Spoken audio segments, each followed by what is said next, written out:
and I call on Mike Clancy, the General Secretary, to propose motion 42 for you.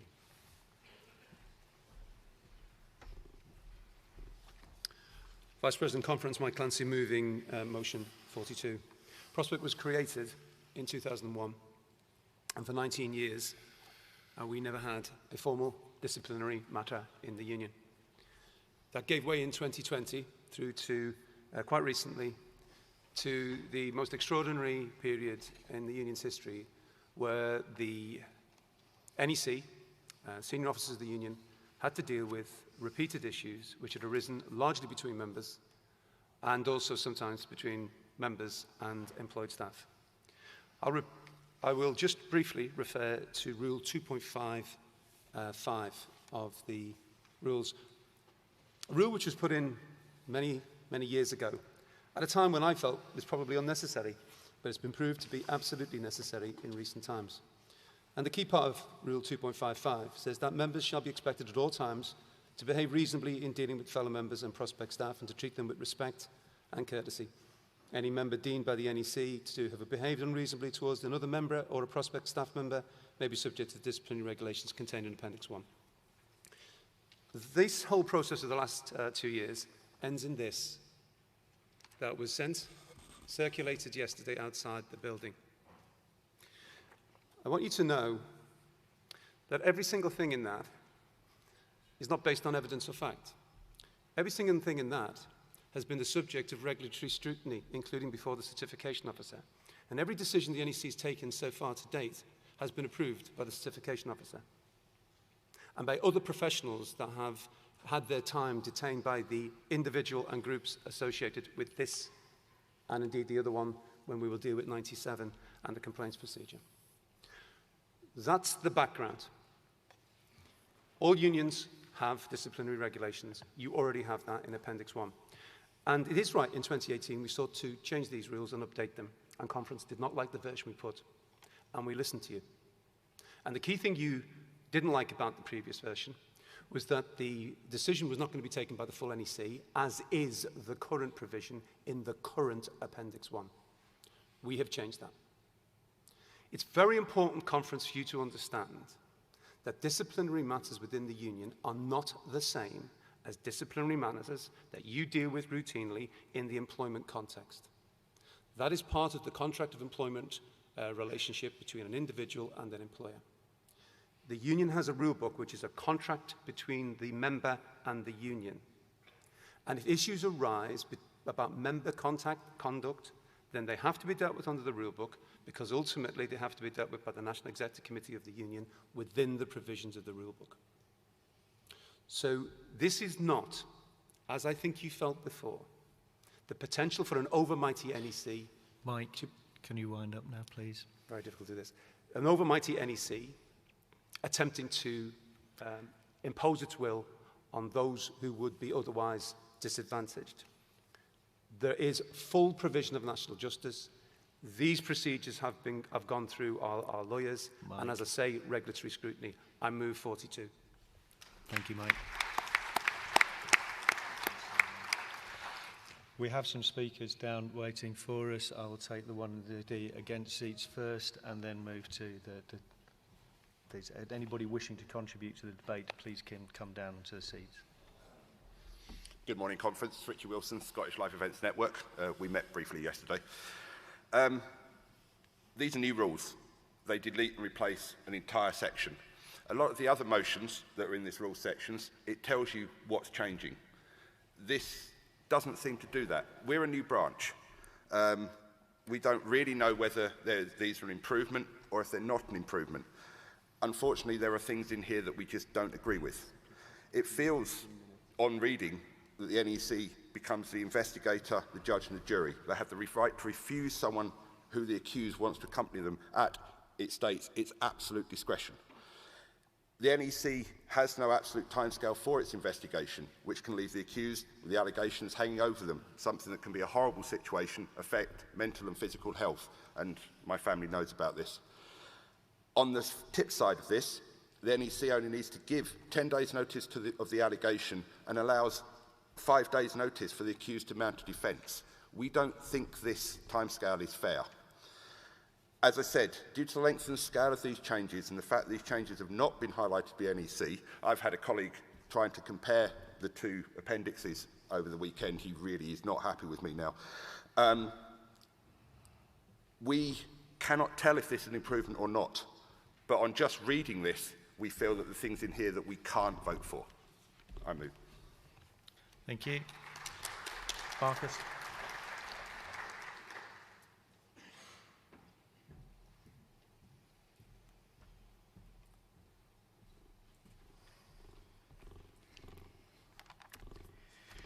Marcus Swift, Sellafield Limited Branch, speaking in support of this motion. Chair, conference. Branches absolutely have a duty to challenge and even foment revolt when we believe a motion has fundamental issues, ill-considered risks, or simply takes the union in the wrong direction on any given matter. 4 years ago in Birmingham, we did indeed foment revolt as a branch on the last NEC proposal to reform the conduct review regulations. Conference agreed with our position, other branches spoke out too, and that motion was rightly defeated. Today, I am happy to be able to say that the heavily revised motion before us now addresses all the issues we raised back in Birmingham, and it's written proof that our NEC do listen to what we say up here, and it's a good example of democracy in action. The revised motion, I believe, does deal with all the issues that we raised, and we've looked at it in detail. So please support the motion. Thank you. Thank you.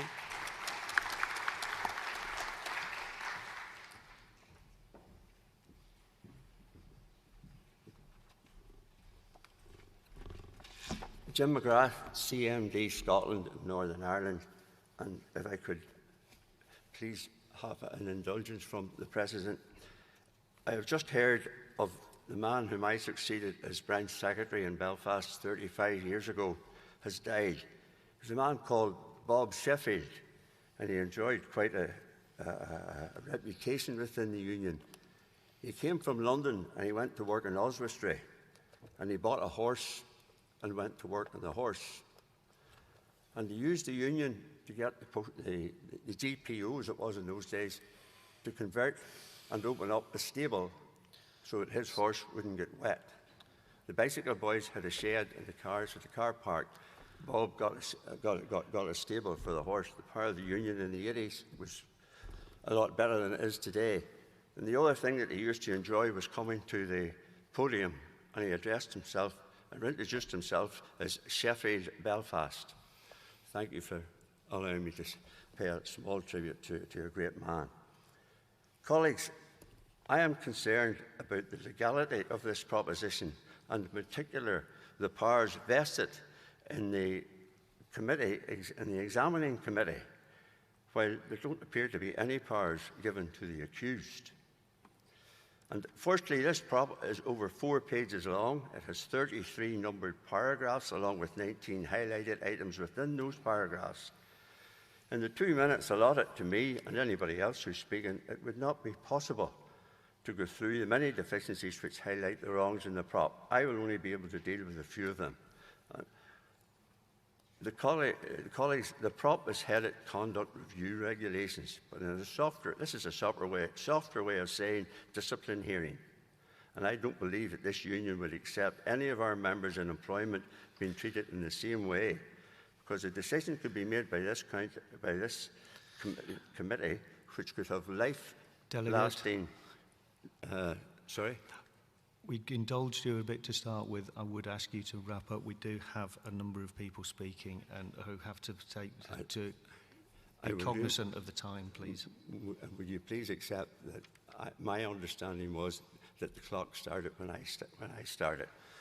However, and I will be as quick as possible and leave out most of what I said, but just to highlight something in paragraph 117, the member is instructed to react to the evidence which was sent to him and her at the time he was informed of the date of the hearing, which is 10 working days before the hearing.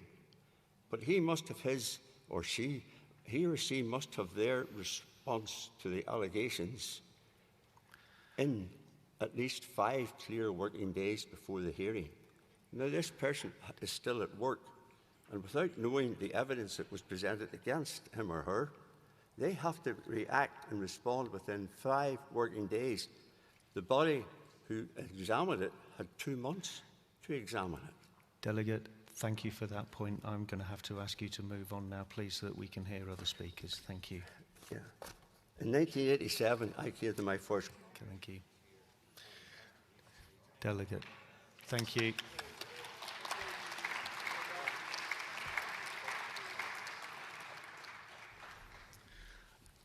I will now call Dave from the other side. Next speaker, please. Thank you.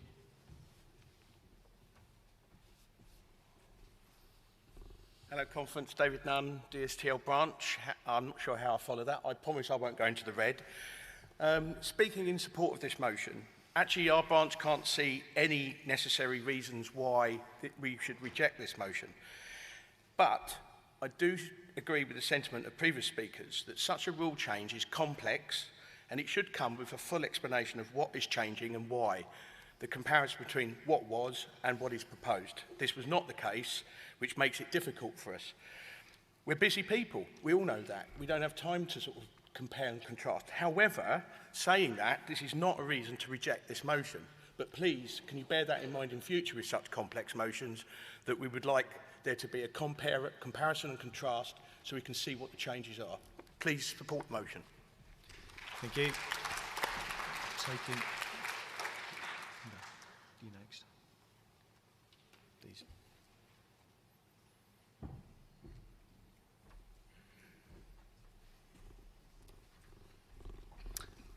Good morning and hi there. I'm Richard Davis, CMD South, standing here to oppose the motion.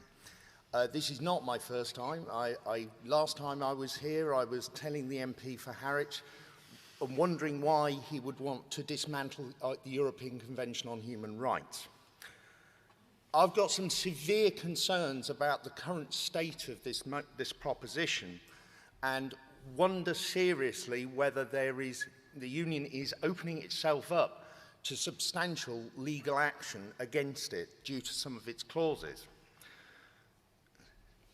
1.9 relates to the non-cooperation of witnesses. The paragraph, and I've read it 4 times, does not make any sense, though it does possibly imply that a witness, not the accused, but the witness, might actually receive some sort of sanction for non-cooperation. This, of course, is a direct, if this is the case, this would be a direct contravention of their absolute right to silence and non-cooperation as witnesses. Secondly, the accompanying person. The NEC appears to have the right to, with absolute discretion, to say no to the accompanying member. We don't even allow this when people are accompanied to a disciplinary hearing in a company. So why should it apply here? There have to be some grounds on which that person is not appropriate. Finally, appeals. The whole thing is a mess. It's full of contradictory statements, and most fundamentally, why does the GS even have to be at that hearing? Why? What's his role? Doesn't say his role. Or the President. Delegate, make your you're mind out up. of time now, please. Thank you. Thank you very much. Thank you, Delegate.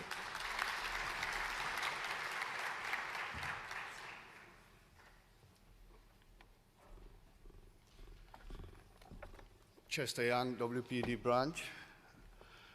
One thing we have to ask ourselves right now is why this change now?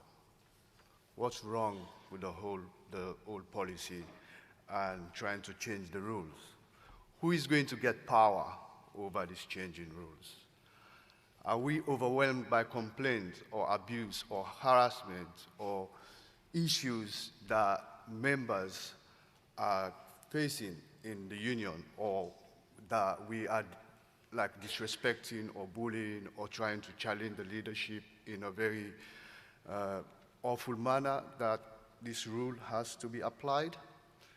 We have to ask ourselves that question: why is this happening? From our point of view in our branch, we've experienced certain inequality and also our members been targeted because they've been very vocal and trying to challenge the leadership of the union. And we have seen how they've been disciplined using the old rules, wherein certain members that are not supposed to be in the disciplinary panel are in those panels, and process is very, very strict. For sometimes just a break of the rule that will require a slap on the wrist. So looking at this rule now, it's very complex, and there's certain phrases there that are open to misinterpretation.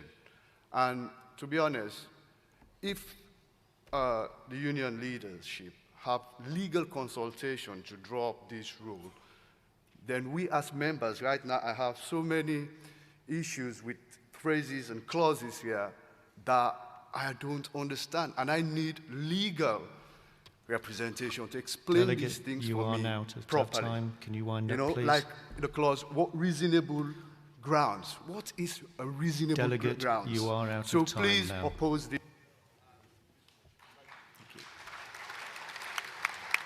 I'm minded, excuse me, we have someone for, so in trying to keep the debate reasonably balanced on the way through, can I call the speaker for? I know you came down first, but I'll try and balance the speakers.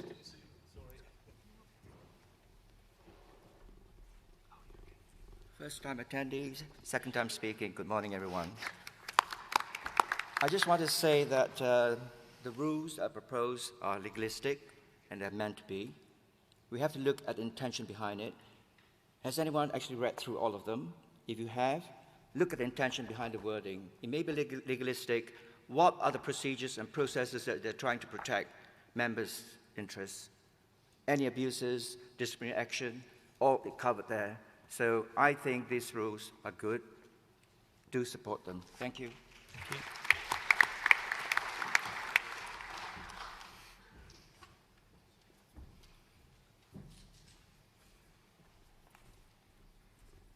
Mike Cassidy, BT, North Tyne and Tees, urging you most strongly to reject this motion. Several speakers before me have managed to delineate in a far more eloquent way the dangers that lie in this. It's a very big piece. It's got an awful lot of detail. I don't think enough time, enough scrutiny has been allowed for certainly delegates to work out not only the meanings of the changes, but also the potential implications and the pitfalls that may be inherent. The only other thing I would say is, it's an old Latin phrase, quis custodiet ipsos custodes, who checks the checkers? Now, we elect an NEC, we obviously trust them to conduct union business, but I want to see a set of rules and a set of guidelines that are watertight, that leave no room for interpretation. Over the years, I've enjoyed excellent relationships with the officers who've supported me in BT Consumer. I'll proudly call them out: Simon Brown, Paula Lamont, Ben Bellamy. All three of them will tell you that we have had robust conversations and have argued passionately for our positions. I have never worried about the potential implications of speaking with an officer in that fashion, because I've always trusted that we've both had everyone's best interests at heart. I don't want to see a situation arise where a member can, through not the best of intentions, be brought to discipline because of differences of opinion, differences of style, or more importantly, other machinations at work. So please reject this. Don't mind coming back to it, but we need to understand it and we need to know more about it. Please reject. Thank you. Call on Mike for your right of reply on behalf of the NEC, please.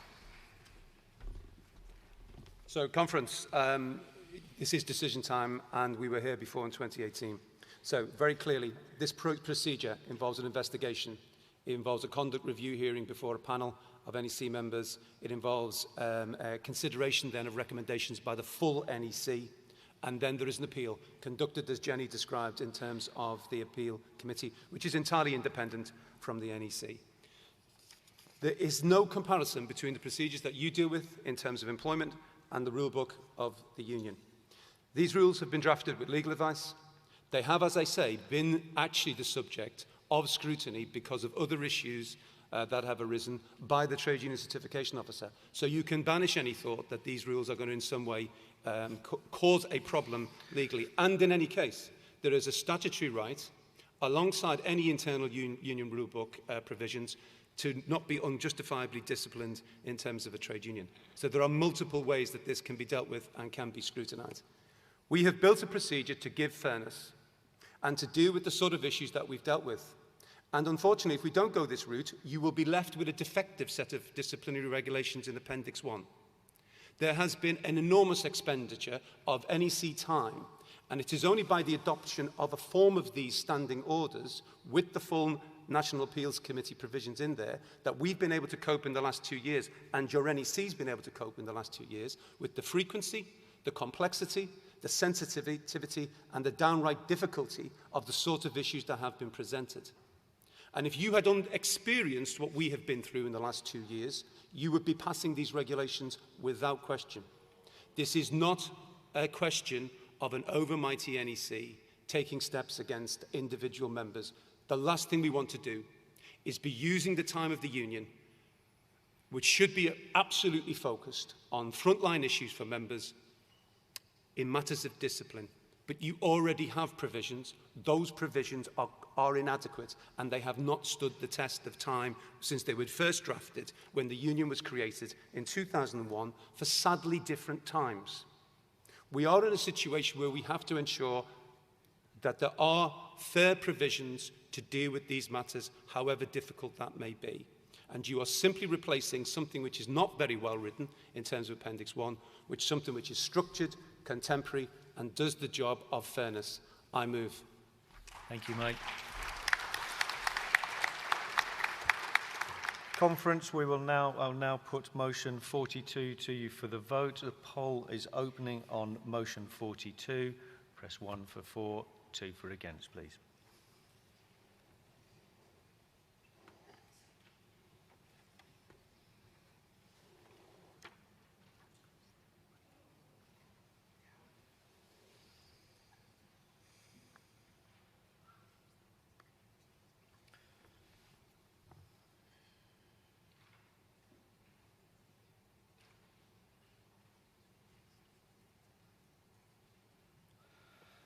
Conference, the reason we're waiting a bit longer, you may not realise, when we're looking down here, we can see a real-time clicking away of the votes. That's why we've been calling before when we think that the vote cannot be changed.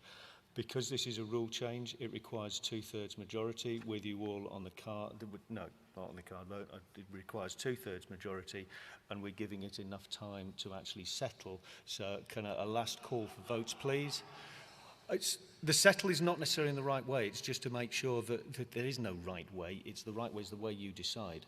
It is to make sure that the undecided will not make a difference to the result. That is what we've been waiting for. That is what I'm waiting for this time.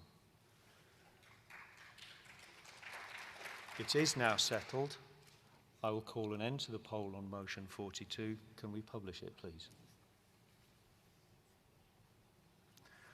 Motion 42 is lost as it has failed to achieve the 2/3 majority required for a rule change motion. Thank you, Conference. I will now propose that we move to our coffee break, slightly late. Can we have